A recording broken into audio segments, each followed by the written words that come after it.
Hey dolls, happy whatever day it is. But anyway, so I didn't come on last week. I know a couple people were looking for me, but that is okay. He just didn't give me nothing to say last week. And I'm not the one that just be forcing anything just to be talking. Now, sometimes I can babble, y'all, and sometimes I can go on a rant and I can go on a tangent, but just to be talking and have something to say and have something to publish, that ain't me. So I ain't had nothing to say last week. I mean, I guess I could have came on here and just been like, but I ain't had nothing to say last week. I really didn't have nothing to say. So this week I have something to say. Can you believe it? I have something to say. So first and foremost, thank you for joining. I should have said that first, but I digress. Thank you guys for joining, and welcome to another episode. Make sure you share this with all of your friends and family, and if it does help you, make sure you do share it. Make sure you do, because you never know who else it can help. You never know what anybody else is going through. You never know what anybody else is dealing with, and sometimes it's just one word that can really get you to where you need to be. And that's pretty much it. You never know what that word can do for somebody else, okay? So real quick, of course, y'all know I got the boutique. I'm actually in the boutique now. I'm sitting on the floor today. I changed my little setup, y'all. So normally I'm in my office doing it, but today for the last 4 or 5 days, I moved my computer out here, so that way when people walk in, I can be like, welcome to Shalina's, and I'm not always in the back. So put my computer up here out on the floor, so when y'all see me, y'all see this face as soon as you walk in. Okay. Of course, we still got our $10 sale, trying to get rid of some old inventory. We will be celebrating 1 year in this building on April the 27th, I believe it is.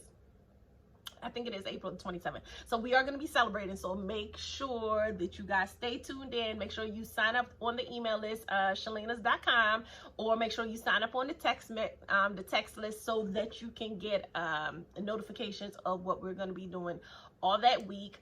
Another thing, I have to minister on April the 24th, and it's going to be via Zoom. So I'm going to post the link. It's a family and friends day.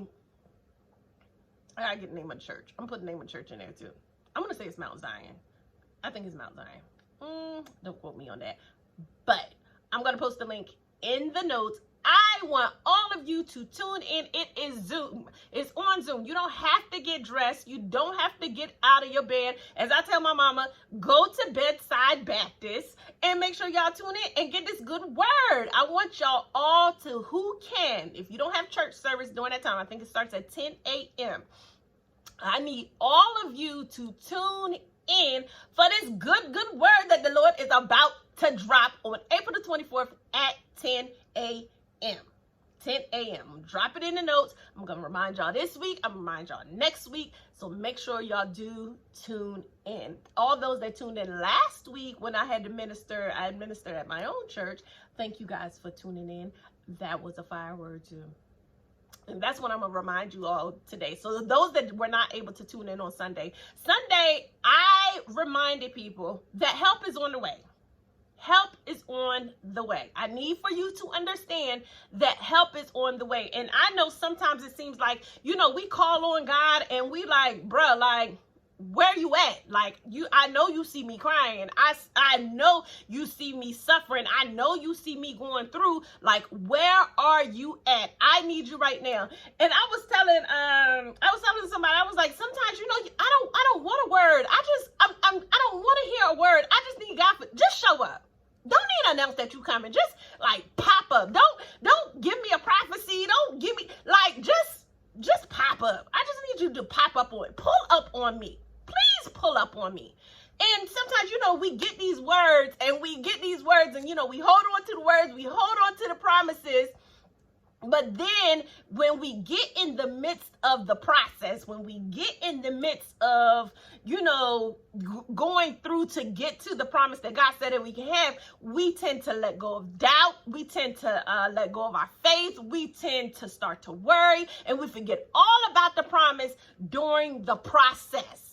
We forget about the promise during the process. And that is one thing that we cannot do. So I was telling them about the man at the pool of Bethesda, where my man 38 years sat in the same spot.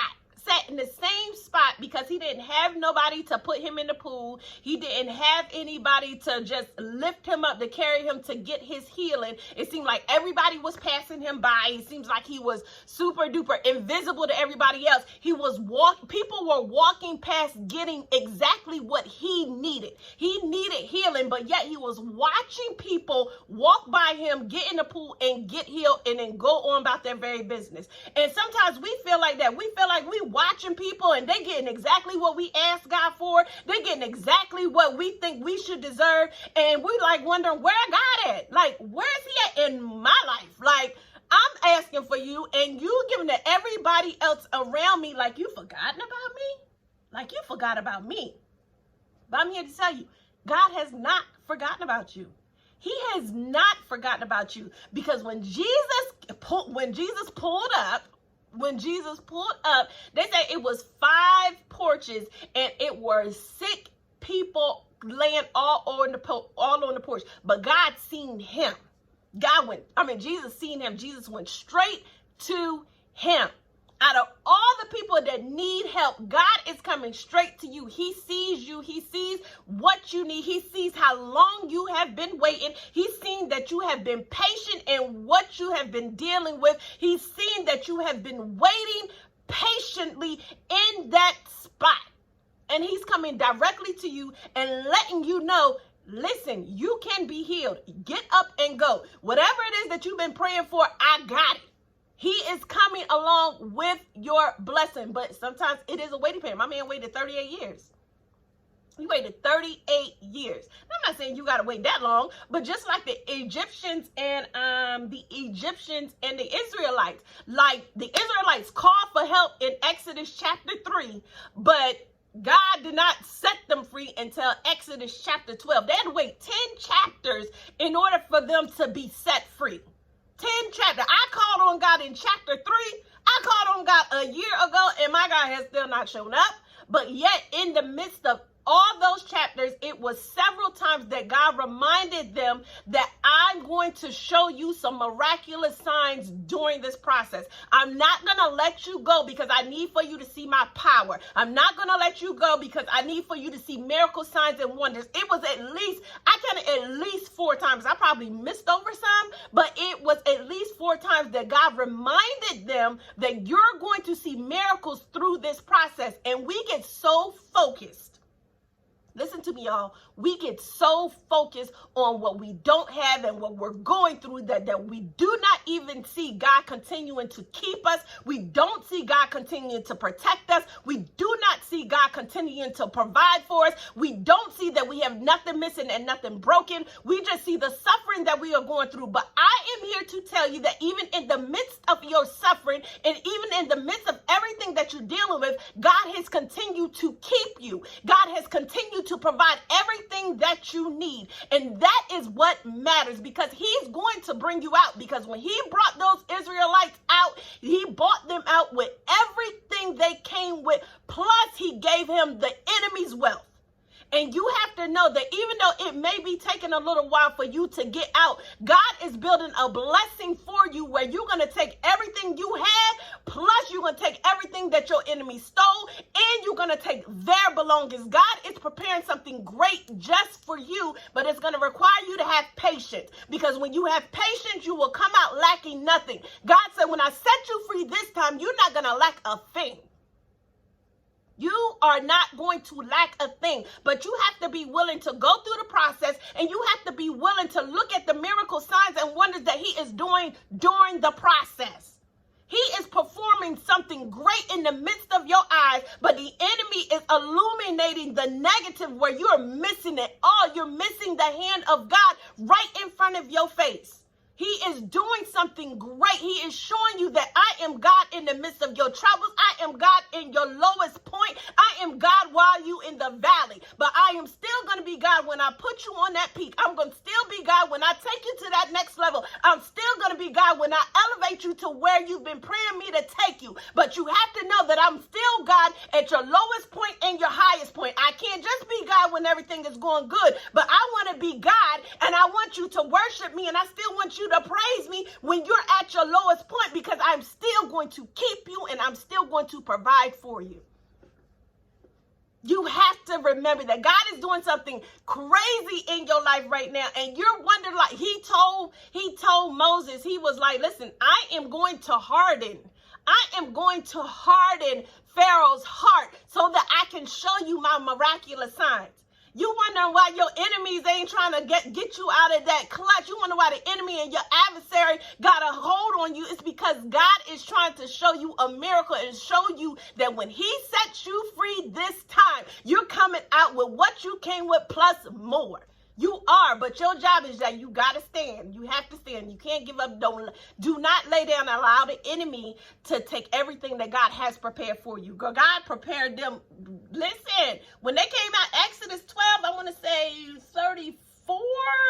I think it's Exodus 12 and 34, when he was like, asked them for their wealth, and they gave them the wealth, their jewelry, their money, everything. That their enemy was so sick of them, they gave away their stuff so that they could leave. The Israelites' enemy was so sick of them that they, listen, take everything that we got and just get out of here. The enemy is going to be so sick of you that the blessings are going to come pouring in just so he can get rid of you. Just so he can get rid of you, because he knows your God. He knows the power that you got. He knows the authority that you got. You stand in your authority. You stand in the power that God is giving you, and you wait on God to move and wait for God to pull down that stronghold, for God to break that chain, and baby, you're going to live like never before. You're going to live like never before. You are. But you got to trust the process, and you got to trust God during the process. You really do. You really do. So that is what I came to tell you. The help is on the way. Just like the man at the pool, Jesus showed up and seen him. He stepped all those people on those 5 porches and went to that man and healed that man off of a word. The same way that he came and rescued the Israelites, and they came with everything that they had, plus their enemies' wealth. Girl, you coming out. Man, you coming out. You're coming out. You're coming out. You're coming out. You're coming out. You're coming out. Keep telling yourself that I'm coming out. You tell yourself that. You tell yourself that. Stop believing that thing in your heart, and baby, you're going to be out before you even know it. You're going to be out before you even know it. But that is what I came on here to tell you guys this week. Help is on the way. Remember, I'm going to drop in the notes where I'm ministering at. I'm definitely doing that reposition for purpose masterclass. It's gonna be like $10 for $10 or $15 for registration, and we're gonna do it on a Thursday night, 7 p.m. And we're gonna really get to where we got to be with this whole repositioning for purpose. And if you don't know what I'm talking about, go back and listen to the last episode. It was 2 weeks ago. 2 weeks ago. Anyway, I love y'all so much. I missed y'all. Pull up on me. I'm changing my hours too, so I think I'm gonna be open till 8 o'clock. If you're in the Roanoke area, I'm gonna keep the store open till 8 o'clock, since it's it's a little lighter outside.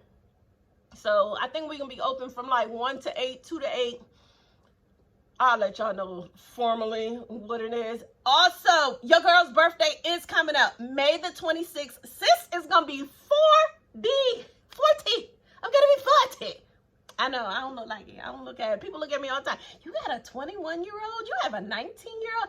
Absolutely. I'm an empty nester. But yes, sis' birthday, May 26th, a whole Gemini. I'm one of the good Geminis, y'all, until you cross me. And then I got to pull out the other side. But anyway, May the 26th, I don't know what I'm doing. I know my parents are giving me a party. I do know that. It was supposed to be a surprise, but my mama can't hold water. But it is what it is. So I do know that. But I'm excited for 40, y'all. 39 was hard. It was hard. 39 was hard, Lord. 39 was a test. I was like, Lord, if you just push me into the newness. Push me into new, baby. Just push me into new. But anyway, I love y'all. I will be on here, Lord willing, next Wednesday with a new episode. All right? So love y'all.